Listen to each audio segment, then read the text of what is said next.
रात गहरा चुकी थी। आसमान पर हल्की धुंध तैर रही थी और पुलिस स्टेशन की पीली रोशनी सड़क पर फैलकर माहौल को और उदास बना रही थी। भीतर के एक कमरे में सारू बैठी थी, थकी हुई, टूटी हुई और सबसे खास बात, बिल्कुल अकेली। उसके चेहरे पर वो दर्द था जो किसी मासूम इंसान पर तब टूटता है जब उसे उसके किए बिना किसी गुनाह की सजा मिलती है।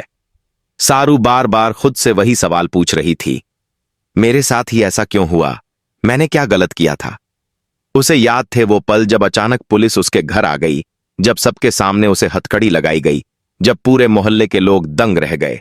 उस पूरे माहौल में बस एक ही आवाज गूंजी थी, सारू ने अनिका पर हमला किया है, उसी ने अनिका को चोट पहुंचाई है। और ये आवाज किसकी थी? वही निकाताया के, जो कभी उसकी सबसे अच्छी दोस्त हुआ करती थी, लेकिन आज वही लड़की उसकी सबसे बड़ी दुश्मन बनकर सामने खड़ी थी। अनिका का षड्यंत्र, एक गहरी साजिश।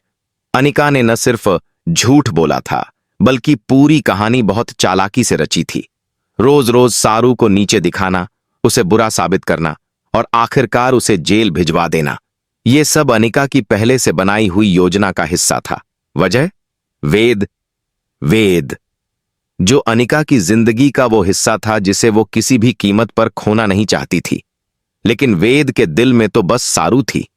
अनिका ये बात कभी स्वीकार नहीं कर पाई, इसलिए उसने एक ऐसा प्लान बनाया कि एक ही वार में दो निशाने लगें, सारू बर्बाद हो जाए और वेद हमेशा के लिए उससे दूर।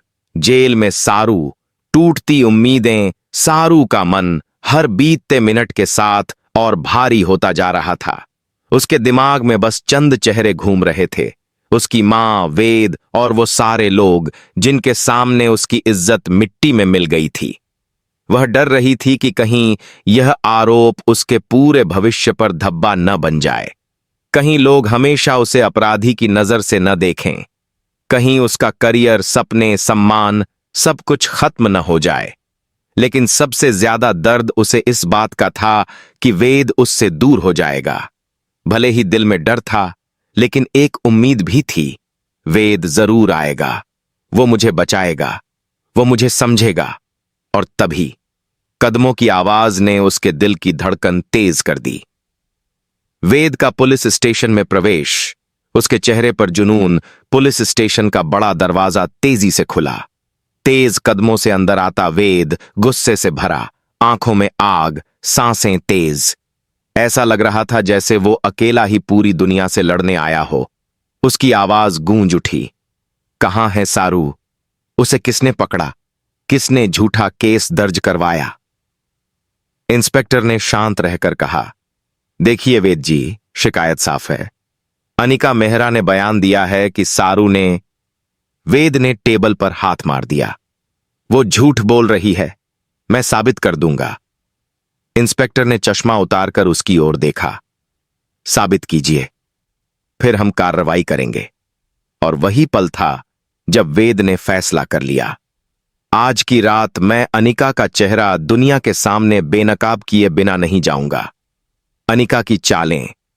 वेद को रोकने की कोशिश अनिका अपने घर में थी, लेकिन उसका मन बेचैन था। उसने सोचा था कि सारू जेल में होगी और वेद उसके पास आएगा, उसे संभालेगा, उसके आंसू पोंछेगा। लेकिन वेद ने एक भी बार अनिका को फोन तक नहीं किया। उसके मन में जैसे आग लग गई। वेद सिर्फ और सिर्फ मेरा है, उसने खुद से कहा। सारू की औकात ही क्या, वो क्या लड़ पाएगी मुझसे? पर उसे नहीं पता था कि उसने जिस आग को भड़काया था, वह आग आज उसी को जला देगी। वेद का सबूत इकट्ठा करना। सच की लड़ाई शुरू। वेद ने अपनी कार स्टार्ट की और पूरी रात शहर में घूमता रहा। वह जगह गया जहां अनिका और सारू उस दिन मौजूद थीं। सीसीटीवी फुटेज, दुकान वालों के बयान, मोबाइल लोकेशन, सब कुछ उसने एक एक कर इकट्ठा किया और धीरे धीरे सच का चेहरा सामने आने लगा।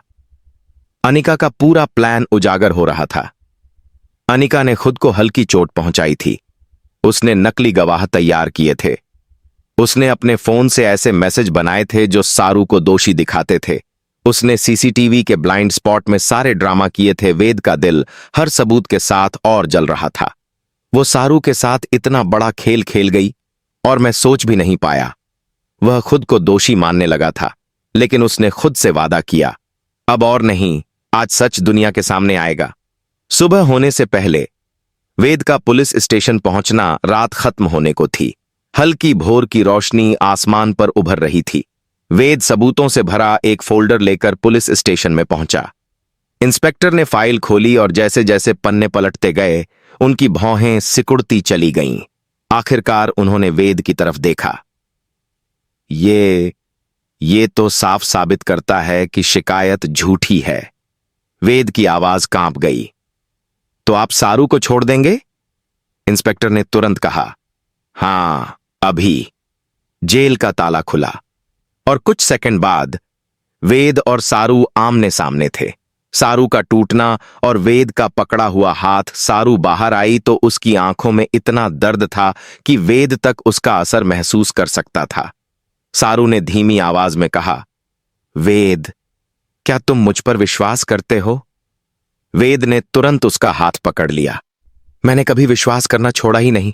गलती सिर्फ इतनी थी कि मैं देर से आया, लेकिन अब मैं किसी को तुम्हारे खिलाफ कुछ करने नहीं दूंगा। सारू की आंखों से आंसू बह निकले, लेकिन इस बार आंसू दर्द के नहीं थे, बल्कि उस सुकून के थे जो उसे वेद की मौजूदगी में मिला। अनिका का सामना, वेद का गुस्सा और सच का थप्पड़। वेद सारू को लेकर सीधा अनिका के घर पहुंचा। अनिका ने दरवाजा खोला और चौंक गई। सामने सारू और उसके साथ वेद। वेद ने फाइल उसके सामने फेंकी। ये है तुम्हारे झूठ का सच, ये है तुम्हारी चाल, तुम्हारी साजिश और तुम्हारी असलियत। अनिका का चेहरा सफेद पड़ गया। वेद,